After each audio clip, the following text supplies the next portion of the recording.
우리 삼육대학교의 성도 여러분 안녕하십니까? 2022년 새해를 여는 사경의 둘째 시간에 참여하신 여러분들을 다시 한번 진심으로 환영합니다.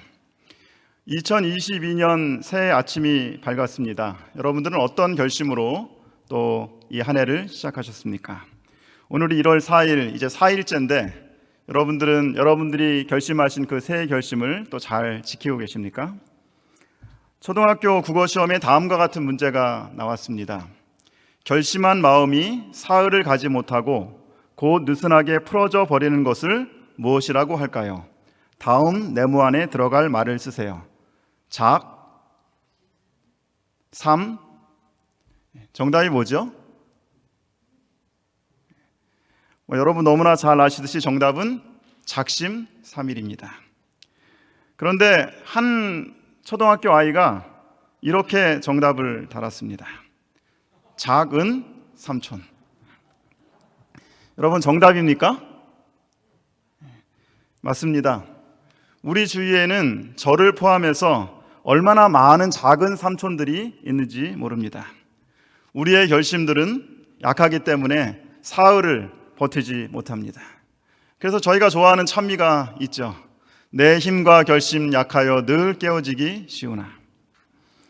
어떤 분들은 우리가 결심하는 것이 사흘을 가지 못하기 때문에 결심하지 말고 그냥 포기하며 살자라고 그렇게 얘기합니다. 그런데 어떤 분들은 얘기하기를 결심이 사흘밖에 못 가니 사흘마다 한 번씩 결심하면 되겠구나. 그러므로 이 3일 기도회가 참 중요한 것 같습니다. 안식일을 보내고 저희가 이제 사흘을 보냈습니다. 그리고 일주일의 중간에 다시 한번 우리 자신을 돌아보고 하나님께 우리의 마음을 드리는 그러한 귀한 3일 예배 시간이 되시기를 간절히 바랍니다. 이번 사경의 기간 동안 남은 자손과 선악의 대쟁투라고 하는 제목으로 여러분과 함께 말씀을 나누고 있습니다. 특별히 우리가 이 말씀을 들으면서 기억해야 될 두 가지 단어가 있다고 제가 어제 말씀드렸습니다. 뭐라고 했죠? 하나는 관점이라고 하는 것입니다. 대쟁투는 우리의 관점이 어디 있는지에 대한 것입니다. 어떤 눈으로 성경을 바라보고 어떤 눈으로 하나님의 구원의 계획을 보는지를 우리에게 알려주는 것입니다. 두 번째 우리가 마음에 새겨야 될 단어는 바로 사명이라고 하는 것입니다. 남은 자손은 사명과 관계된 것입니다. 오늘은 두 번째 장인 대쟁투와 구속의 경륜을 함께 살펴보도록 그렇게 하겠습니다. 쫓아오던 햇빛인데 지금 교회당 꼭대기에 십자가에 걸렸습니다. 첨탑이 저렇게도 높은데 어떻게 올라갈 수 있을까요? 종소리도 들려오지 않는데 휘바람이나 불며 서성거리다가 괴로운 사나이 행복한 예수 그리스도에게처럼 십자가가 허락된다면 모가지를 들이우고 꽃처럼 피어나는 피를 어두워가는 하늘 밑에 조용히 흘리겠습니다. 이 시는 일제 강점기 우울한 시대를 살아가던 윤동주 시인의 십자가라고 하는 시입니다. 시인은 어느 날 무심코 여러 번 지나쳤던 교회당 꼭자기에서 십자가를 보게 됩니다. 그리고 그는 그 십자가에서 고난당하신 예수 그리스도의 모습을 봅니다. 시인은 예수 그리스도를 표현하면서 고난당하고 계시지만 행복한 사나이라고 그렇게 얘기하고 있습니다. 물론 이 시는 종교적인 의미보다는 조국 방복을 위해서 자신도 예수님처럼 희생하겠다고 하는 의지의 표현을 담고 있는 시입니다. 생각 없이 지나쳤던 십자가가 여러분들에게 있어서 새로운 의미로 다가오신 적이 있으셨습니까? 예수 그리스도의 십자가가 나에게는 어떤 의미로 다가오고 있습니까? 학창시절에 아침과 저녁 그리고 시간이 되면 점심시간에 여러 번 오야봉에 올라가서 또 기도를 그렇게 했습니다. 오야봉 십자가가 보이는 바로 그 밑쪽에 개인 기도 장소를 정하고 또 오약봉 십자가를 보면서 그렇게 기도를 했습니다. 하루 종일 시험을 치르게 되었습니다. 그런데 마침 그 시험 장소가 사무엘관 강의실이었습니다. 하루 종일 시험을 치르게 되는데 시험 당일 아침부터 긴장을 하고 마음이 얼마나 불안했는지 모릅니다. 열심히 시험을 치르다가 문득 고개를 들어서 바라봤는데 앙사간 나뭇가지 사이에서 오약봉 십자가가 보이는 겁니다. 모르겠습니다. 오약봉 십자가가 진짜 보였는지 아니면 제가 그것을 보았다고 믿었는지는 잘 모르겠습니다. 그러면서 문득 이런 생각을 했습니다. 그동안 내가 기도했던 그 오약봉 십자가, 나의 기도 자리에 지금은 예수님이 계시는구나. 그리고 나를 위해서 예수님이 지금 기도하고 계시는구나. 오약봉 십자가에서 나를 위해서 기도하신다는 예수님을 생각하니까 근심과 걱정과 불안이 순식간에 사라졌습니다. 그리고 나를 위해서 기도하시는 예수님의 모습을 통해서 제 마음 가운데 깊은 평안을 경험하게 되었습니다. 오약봉 십자가, 그 십자가는 나를 위하여 희생하시고 돌아가신 예수님을 만난 곳입니다. 오약봉 십자가, 저는 그곳에서 나를 위하여 기도하신 그 예수님을 만났습니다. 창세기 3장 15절, 오늘 본문의 말씀을 한번 같이 좀 읽어보도록 그렇게 하겠습니다. 같이 한번 읽겠습니다. 시작. 내가 너로 여자와 원수가 되게 하고 내 후손도 여자의 후손과 원수가 되게 하리니 여자의 후손은 내 머리를 상하게 할 것이요 너는 그의 발꿈치를 상하게 할 것이니라. 창세기 3장 15절은 아담과 하와가 죄를 범한 직후에 죄의 결과나 죄의 형벌보다 먼저 하나님께서 죄인을 구원하기 위해서 어떤 구원의 계획을 발표하시는지 보여주시는지를 보여주는 복음입니다. 그래서 우리는 창세기 3장 15절을 구약의 요한복음 3장 16절이라고 그렇게 부릅니다. 창세기 3장 15절을 원복음이라고 그렇게 부릅니다. 특별히 창세기 3장 15절은 선과 악의 대쟁투라고 하는 관점에서 십자가의 의미를 우리에게 분명히 보여주고 있는 것입니다. 대부분의 교회들과 그리스도인들은 구속의 경륜과 십자가의 목적이 죄인을 구원하는 것이라고 얘기하고 있습니다. 맞습니다. 그런데 대쟁투적인 관점에서 우리가 구속의 경륜을 바라보게 되면 이 구속의 경륜의 어떤 범위가 지구뿐만이 아니라 온 우주가 포함된다는 것입니다. 다시 말하면 대쟁투적인 관점에서 믿음의 눈으로 우리는 하나님의 더 큰 그림을 볼 수 있게 되는 것입니다. 사경의 교재 2장에는 4가지 주제들을 다루고 있습니다. 첫 번째는 우주적 관점에서의 구속의 경륜에 대한 것입니다. 두 번째는 대쟁투와 십자가, 그리고 세 번째는 대쟁투가 십자가에서 종결되지 않은 이유, 그리고 마지막 싸움과 대쟁투의 종결에 관한 것입니다. 가장 좋은 것은 여러분들이 사경에 오시기 전에 미리 책을 한번 읽고 설교를 들으시면, 예습을 하고 오시면 가장 이 부분들을 이해하시기가 쉬우리라 그렇게 생각됩니다.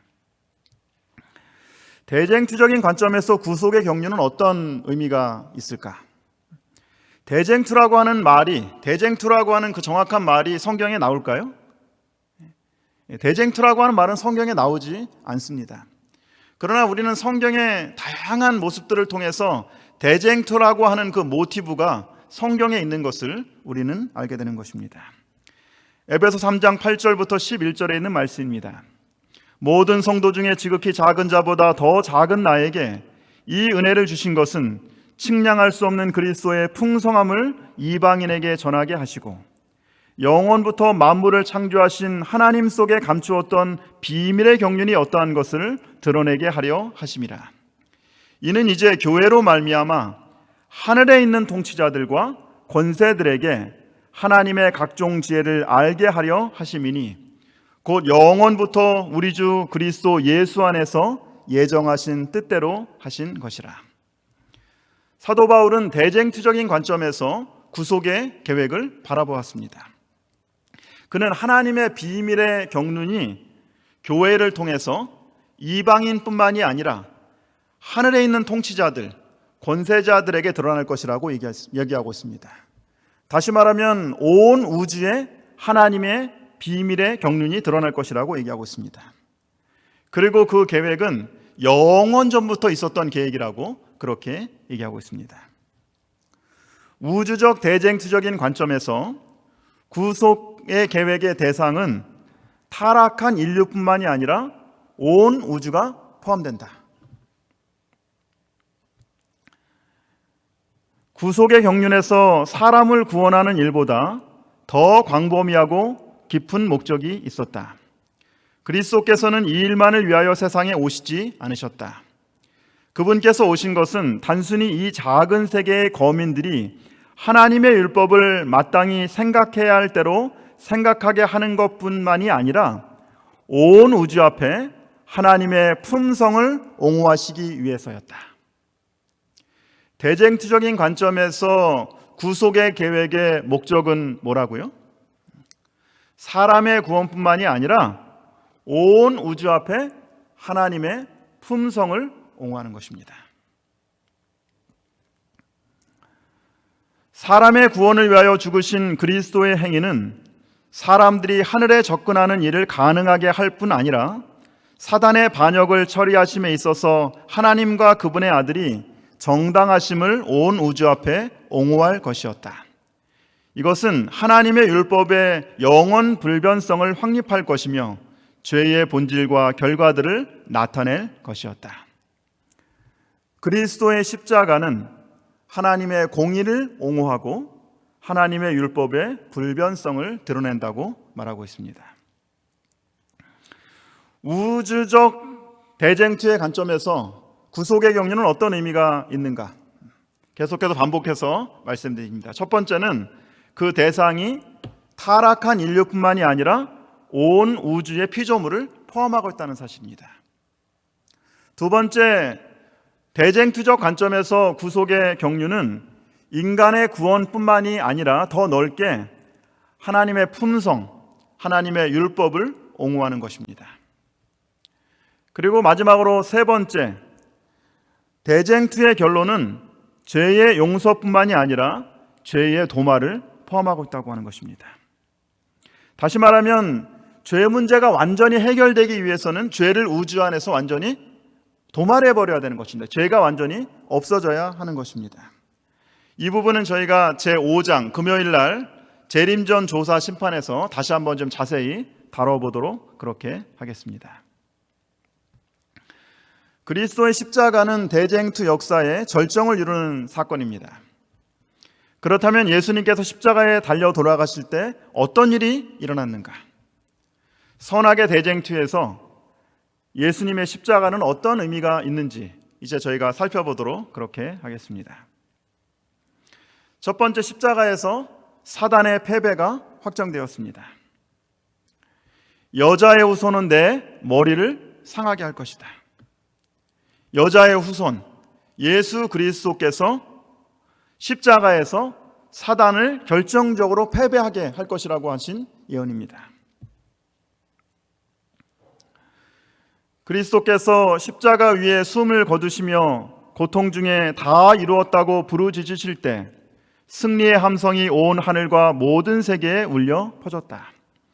그렇게 오랫동안 이 세상에서 진행되어 오던 대쟁투의 승부가 그때 판가름났다. 승리자는 그리스도셨다. 그분의 죽음은 아버지 하나님과 아들이 사람을 위하여 자기 부인과 희생의 정신을 발휘하실 만큼 충분한 사랑을 가지셨는지에 대한 의문을 풀어 주었다. 사탄은 거짓말장이요 살인자로서의 자신의 참 성격을 드러냈다. 시대의 소망에서 엘렌 화이트는 계속해서 이렇게 얘기하고 있습니다. 그리스도께서 당신이 이루러 오신 사업을 완수할 때까지는 숨을 거두지 않으시다가 임종하시면서 다 이루었다고 부르짖으셨다. 싸움은 승리로 끝났다. 그분의 오른손과 거룩한 팔이 그로 승리하게 했다. 그분은 정복자로서 당신의 깃발을 영원한 고지 위에 꽂으셨다. 천사들이 기뻐하지 않았겠는가? 온 하늘은 구주의 승리의 개가를 불렀다. 사탄은 패배했다. 그는 자기의 나라를 잃어버렸다는 것을 알았다. 예수님께서 십자가에 달리셔서 다 이루었다라고 외치실 때 사단은 패배하였습니다. 예수 그리스도의 삶과 죽음은 인류를 향한 하나님의 다음이 없는 사랑을 확증하고 계십니다. 그리고 하나님의 율법과 품성을 완전히 옹호하고 있는 것입니다. 여러분들이 가지신 교재 36쪽에 보면 이런 말씀이 있습니다. 십자가에서 그리스도의 죽음은 그리스도의 승리와 사단의 패배를 확정한 대쟁투 역사의 클라이맥스였다. 그리고 이 패배는 대쟁투에서 사탄이 경험한 최초의 패배였다. 이 말은 저희가 결정적인 패배라는 말로 좀 바꿔야 될 것 같습니다. 우리 저자께서 그렇게 좀 요청을 하셨습니다. 십자가에서 그리스도의 승리는 사단의 결정적인 패배를 가져온 것입니다. 요한계시록 12장 7절부터 9절은 하늘에서 시작된 선과 악의 대쟁투에 대해서 얘기하고 있습니다. 여러분, 이 요한계시록 12장 7절부터 9절에 있는 말씀의 핵심이 뭘까요? 이 말씀이 우리에게 알려주고 싶은 것이 뭘까요? 자주 반복되는 단어를 여러분들이 보시면 되는 것입니다. 싸우나 이기지 못하여. 내어 쫓기니, 내어 쫓기니, 내어 쫓기니라. 그러면 사단이 언제 하늘에서 내어 쫓겼을까요? 언제 사단의 패배가 확정되었습니까? 예수 그리스도의 십자가에서 그리스도께서 승리하셨고 사단의 패배가 확정된 것입니다. 사탄은 하늘에서 쫓겨났습니다. 12장 10절부터 계속해서 이렇게 우리에게 말씀하십니다. 내가 또 들으니 하늘에 큰 음성이 있어 이르되 이제 우리 하나님의 구원과 능력과 나라와 또 그의 그리스도의 권세가 나타났으니 우리 형제들을 참수하던 자 곧 우리 하나님 앞에서 밤낮 참수하던 자가 쫓겨났고 또 우리 형제들이 어린 양의 피와 자기들이 증언하는 말씀으로써 그를 이기었으니 그들은 죽기까지 자기들의 생명을 아끼지 아니하였도다. 하나님의 구원과 그리스도의 권세와 어린 양의 피를 강조하면서 이 사건이 십자가 이후에 일어난 사건이라고 하는 사실들을 우리에게 강조하고 있습니다. 십자가에서 미가엘과 용과의 대쟁투의 싸움의 승패가 결정됐습니다. 사단과 그의 천사들은 패배하였고 하늘에서 땅으로 쫓겨나게 된 것입니다. 재림교회 성경 주석은 이렇게 얘기하고 있습니다. 두 번째 부분만 제가 좀 읽겠습니다. 하늘에서 형제들을 참수하던 자인 사탄이 거기에서 쫓겨난 것은 자신의 생명을 내어주시는 그리스도의 위대한 사역으로 인해 이루어진 일이다.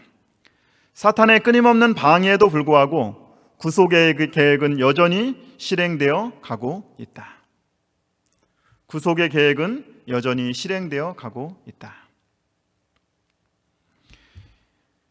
이기는 그에게는 내가 내 보좌에 함께 앉게 하여 주기를 내가 이기고 아버지의 보좌에 함께 앉은 것과 같이 하리라. 요한계시록 3장 21절에 있는 말씀입니다.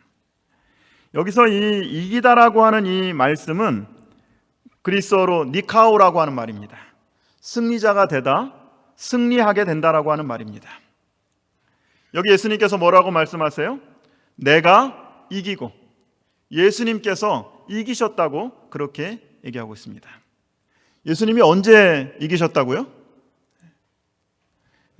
골로새 2장 15절에 이렇게 말씀하십니다.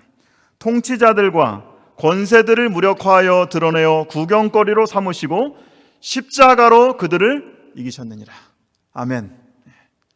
십자가에서 예수 그리스도께서 승리하시고 사단이 패했습니다. 이기는 그에게는 내가 내 보좌에 함께 앉게 하여 주기를. 이기는 그에게는 요한계시록 2장과 3장에서 7교회에 대한 권면들을 얘기할 때마다 하나님의 약속들을 얘기할 때마다 계속해서 강조하는 단어가 있어요. 뭡니까? 이기는 그에게는. 이기는 그에게는. 그러면 여러분, 우리는 이긴 자입니까? 아니면 이기는 자입니까? 우리는 이겼습니까? 아니면 이기고 있습니까? 이기는 그에게는에서 이 이기는 그에게는 현재 진행형입니다. 계속해서 이기고 있는 것입니다. 우리는 사단과의 싸움에서 우리 스스로 이길 수 없습니다. 그러나 십자가에서 예수님께서 승리하신 그 덕분에 예수님의 승리로 말미암아서 우리가 날마다 이기는 자가 되게 해주신다고 성경은 그렇게 약속하고 있는 것입니다. 신학생들이 수업 후에 가까운 고등학교 농구장에서 운동을 하고 있었습니다. 백발이 성성한 한 관리인이 거의 매일 나와서 학생들이 하는 그 농구 경기를 지켜보고 있었습니다. 건물 계단에서 잠시 바라보다가 또 자리에 앉아서 오래되고 낡은 성경을 꺼내서 읽기 시작합니다. 어느 날 한 학생이 관리인에게 다가와서 물어보았습니다. 어르신, 지금 뭘 읽고 계세요? 성경을 읽고 있다네. 그건 저도 아는데요. 성경 어느 부분을 읽고 계세요? 요한계시록이라네. 요한계시록이요? 그 책을 다 이해하고 계세요? 그럼 이해하고 말고. 관리인은 자신 있게 대답을 했습니다. 이 젊은 신학생은 성경에서 가장 어렵다고 하는 요한계시록을 다 이해한다고 하는 말에 깜짝 놀랐습니다. 그래서 다시 물어보았습니다. 그래요? 그러면 요한계시록은 무엇에 관한 책입니까? 늙은 관리인은 미소를 띠면서 이렇게 얘기했습니다. 그것은 바로 우리가 이기고 있다는 것이지. 이것이 바로 요한계시록의 핵심입니다. 이것이 바로 대쟁투적인 관점에서 십자가의 의미입니다. 우리 주 예수 그리스도로 말미암아 우리에게 승리를 주시는 하나님께 감사하노니. 십자가에서 그리스도께서 승리하셨습니다. 그리고 사단의 패배가 확정되었습니다. 그리고 하나님께서는 예수 그리스도의 승리를 통하여서 우리를 이기게 하여 주십니다. 기억하기 바랍니다. 우리는 이기는 자입니다. 왜냐하면 십자가에서 그리스도께서 승리하셨고 사단이 패배가 확정되었기 때문입니다. 날마다 그리스도의 십자가로 우리를 이기게 하시는 그 하나님께 감사하시게 되기를 간절히 바랍니다. 선악의 대쟁투에서 십자가는 어떤 의미가 있는가? 두 번째, 하늘과 사단과의 관계가 단절된 것입니다. 그러므로 하늘과 그 가운데 거하는 자들은 즐거워하라. 그러나 땅과 바다는 화 있을진저 이는 마귀가 자기의 때가 얼마 남지 않은 줄을 알므로 크게 분내어 너희에게 내려갔음이라 하더라. 왜 하늘과 그 가운데 거하는 자들은 즐거워하라고 얘기했을까요? 예수님의 십자가 이후에 사단이 하늘에서 쫓겨났기 때문입니다. 더 이상 이제 하늘에서 사단이 활동할 수 없기 때문입니다. 엘렌 화이트는 이렇게 얘기하고 있습니다. 사탄은 자기의 가면이 벗겨진 것을 알았다. 그의 행적은 타락하지 않은 천사들과 하늘 온 우주 앞에 공개되었다. 그는 살인자임이 판명되었다. 하나님의 아들의 피를 흘림으로써 그는 하늘 존재들의 동정을 더는 받을 수 없게 되었다. 그때부터 그의 사업은 제한을 받았다. 그가 어떤 태도를 보이든 그는 더는 하늘 궁정에서 내려오는 천사들을 기다렸다가 그들 앞에 죄로 인해 검고 불결해진 옷을 입고 있는 그리스도의 형제를 고소할 수 없었다. 사탄과 하늘 세계 사이에 연결되어 있던 마지막 동정의 고리가 끊어졌다. 십자가에서 그리스도께서 승리하셨습니다. 그리고 사단은 결정적인 패배를 당하게 됩니다. 그리고 이제 사단의 이 활동 영역이 온 우주에서 이 세상으로 제한된 것이라고 얘기하고 있습니다. 선악의 대쟁투에서 십자가는 어떤 의미가 있습니까? 세 번째, 하나님의 품성과 율법이 온 우주 앞에 옹호된 것입니다. 어제 우리가 살펴보았지만 선악의 대쟁투의 쟁점은 크게 세 가지라고 얘기했습니다. 하나님의 율법, 하나님의 품성, 그리고 하나님의 주권입니다. 그런데 사실 하나님의 품성과 하나님의 율법은 하나이죠. 하나님은 사랑이시라. 그러면 하나님은 사랑이시다라고 할 때 이 사랑이라고 하는 것은 무엇일까요? 시편 85편 10절에 이렇게 말씀하고 있습니다. 긍휼과 진리가 같이 만나고 의와 화평이 서로 입맞추었으며. 하나님은 사랑이시라. 하나님은 사랑이라라고 하는 이 말씀 안에는 공의와 자비가 같이 만나고 입맞춘 것이라고 얘기하고 있습니다. 하나님의 사랑 안에는 죄인을 용서하시는 하나님의 자비와 죄를 처리하시는 하나님의 공의가 함께 포함되어 있는 것입니다. 자식을 사랑하는 부모의 사랑을 우리가 얘기할 때 자식의 모든 것을 감싸 안아주는 긍휼이 있습니다.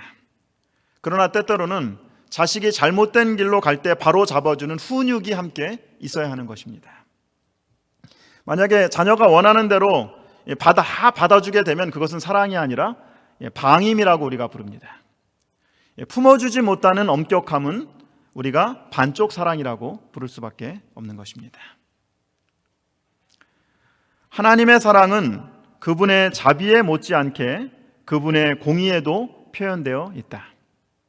공의는 그분의 보좌의 초석이며 그분의 사랑의 열매이다. 그러면 하나님의 품성과 율법에 대한 사단의 주장은 무엇입니까? 시대의 소망이 이렇게 얘기하고 있습니다. 대쟁투의 초기에 사탄은 하나님의 율법은 순종할 수 없으며 공의가 자비와 조화되지 않으므로 율법을 파기하지 않고서는 죄인이 용서를 받을 수 없다고 선언했다. 모든 죄는 반드시 형벌을 받아야 하는데 만일 하나님이 죄의 형벌을 면제해 준다면 그분은 진리와 공의의 하나님이 될 수 없다고 사탄은 주장한다. 대쟁투에서 사탄의 주장은 하나님의 자비와 공의가 함께하지 못한다는 거예요. 사단이 주장하는 이 제기입니다. 하나님은 공의의 하나님인 동시에 또한 자비의 하나님이기도 하시므로 그분의 사랑의 행위에 이 둘 중 어떤 것도 빠져서는 안 된다. 만일 하나님이 이 둘 중 하나라도 관가한다면 그분은 사랑의 하나님이 되실 수 없다. 공의는 죄인에 대한 형벌을 주장하는 반면 자비는 그에 대한 용서를 주장한다. 하나님이 죄인에게 벌을 내리심과 동시에 그를 용서하신다는 것은 불가능하므로 그분은 죄인을 취급하는 일에 있어서 공의의 하나님이 되시든지 아니면 자비의 하나님이 되시든지 둘 중 하나를 택하셔야만 한다. 하나님의 사랑의 하나님이 되실 수 있는 것은 그분이 공의나 자비 둘 중 하나가 아닌 공의와 자비 둘 모두를 베푸실 수 있는 분이기 때문이다. 그러므로 죄인을 취급하시는 일에 있어서 하나님은 사랑의 하나님이 되실 수 없다.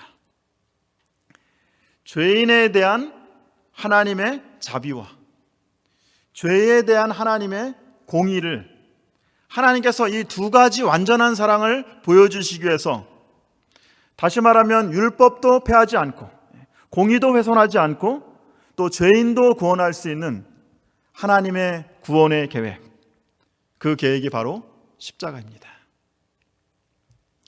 로마서 3장 25절 26절에 이렇게 말씀하고 있습니다. 이 예수를 하나님이 그의 피로써 믿음으로 말미암아 화목제물로 세우셨으니 이는 하나님이 길이 참으시는 중에 전에 지은 죄를 간과하심으로 자기의 의로움을 나타내려 하심이니 곧 이때 자기의 의로움을 나타내사 자기도 의로우시며 또한 예수 믿는 자를 의롭다 하려 하심이라. 하나님께서 예수 그리스도를 화목제로 삼으십니다. 그리고 죄인이 받아야 될 그 형벌을, 죄인이 받아야 될 그 죄의 싹인 죽음을 대신 지십니다. 그리고 죄인들의 죄를 간과하십니다. 면제해 주십니다. 죄인에 대한 하나님의 자비와 죄를 처리하시는 하나님의 공의가 십자가에서 드러나는 것입니다. 복음교역자에 있는 말씀입니다. 한번 이 말씀은 같이 좀 저희가 읽어보겠습니다. 같이 읽습니다. 긍휼과 진리가 서로 사귀고 공의와 화평이 서로 입맞추는 곳은 바로 그리스도의 십자가이다. 죄인으로 하여금 반드시 갈바리의 십자가를 쳐다보도록 인도하여야 하며 죄인은 어린아이와 같은 단순한 믿음으로써 구세주의 공로를 의지하며 그의 자비하심을 믿고 그 의를 받아들여야 한다. 아멘. 십자가에서 하나님의 자비와 하나님의 공의가 서로 입맞추었습니다.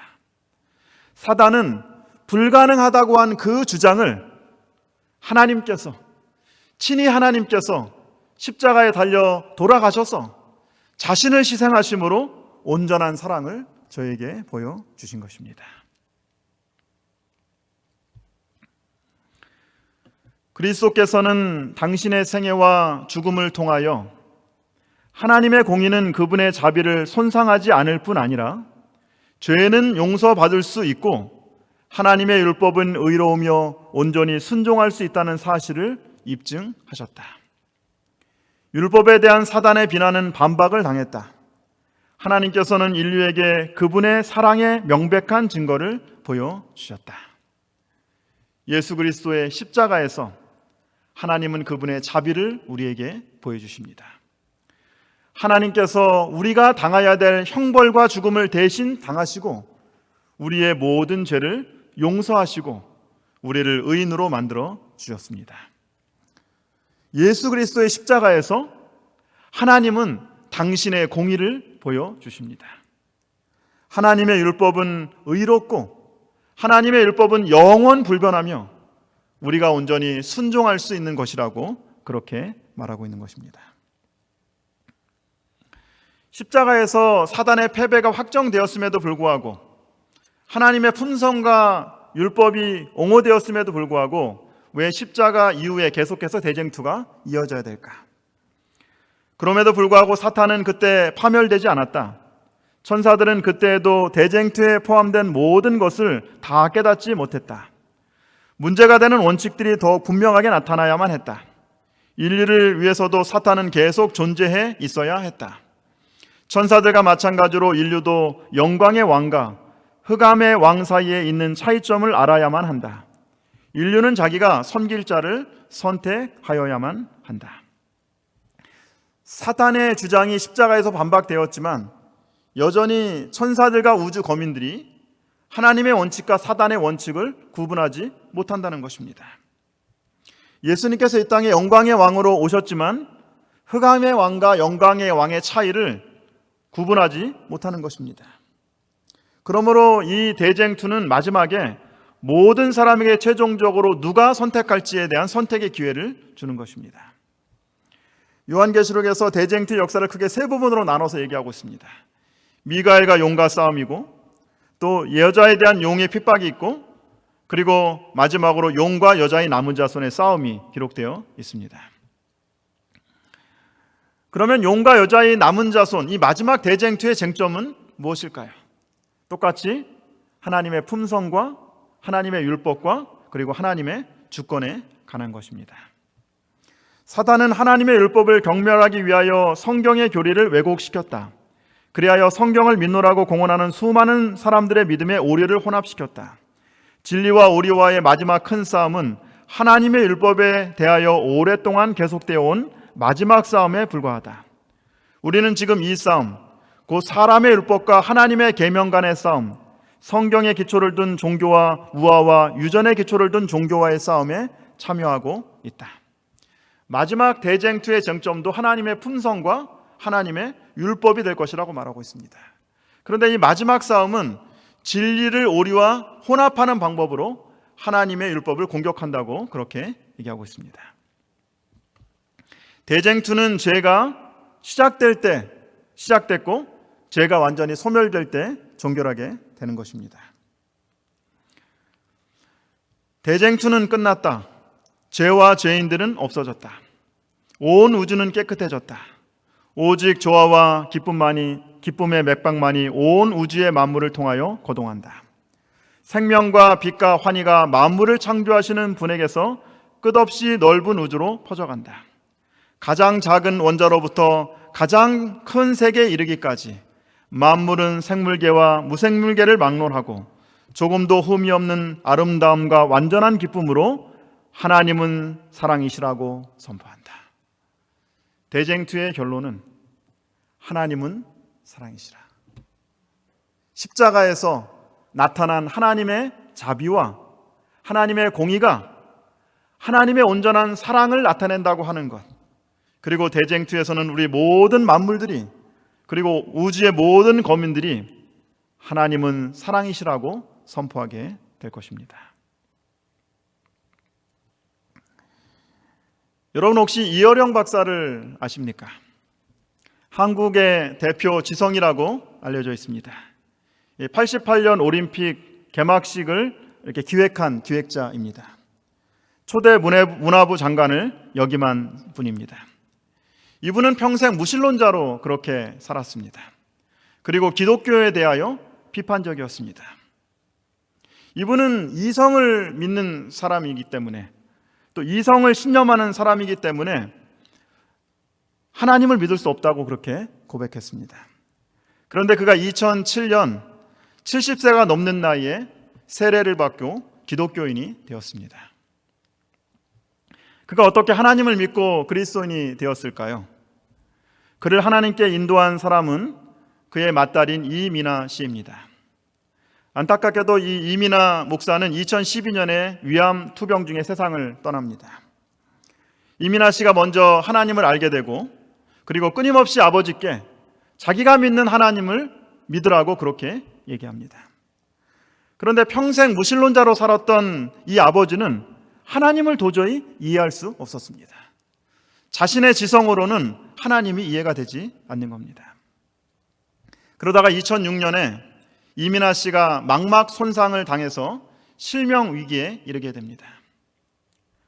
하나밖에 없는 딸이 고통 중에 있을 때 딸의 그 고통을 마음 아파하면서 아버지는 애끓는 부정으로 딸에게 가까이 다가가고 싶었습니다.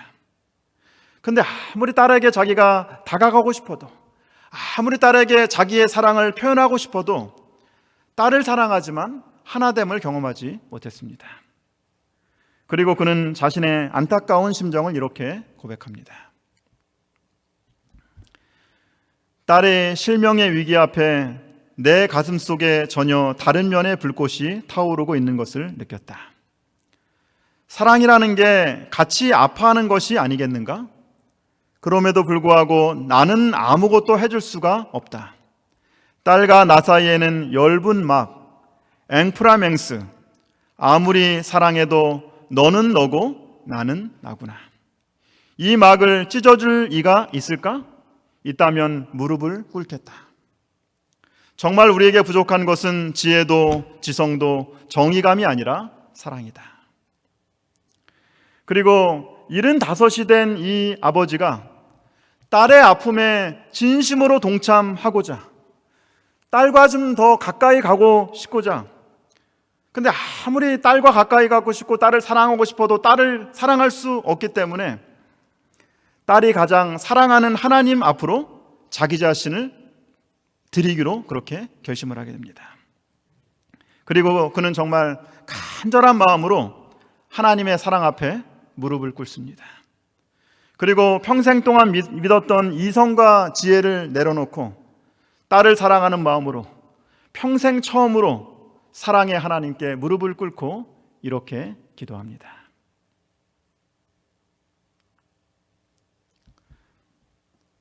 하나님, 이 찬란한 빛과 아름다운 풍경, 생명이 넘쳐나는 이 세상 모든 것을 당신께서 만드시지 않으셨습니까?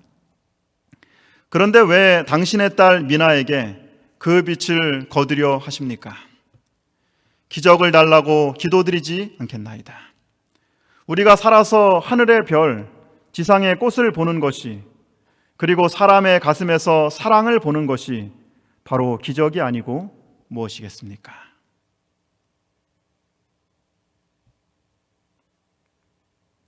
만약 미나가 어제 본 것을 내일 볼 수 있고 오늘 본 내 얼굴을 내일 또 볼 수만 있게 해주신다면 저의 남은 생을 주님께 바치겠습니다. 내 눈은 젖어 있었고 내 무릎은 땅에 닿아 있었습니다.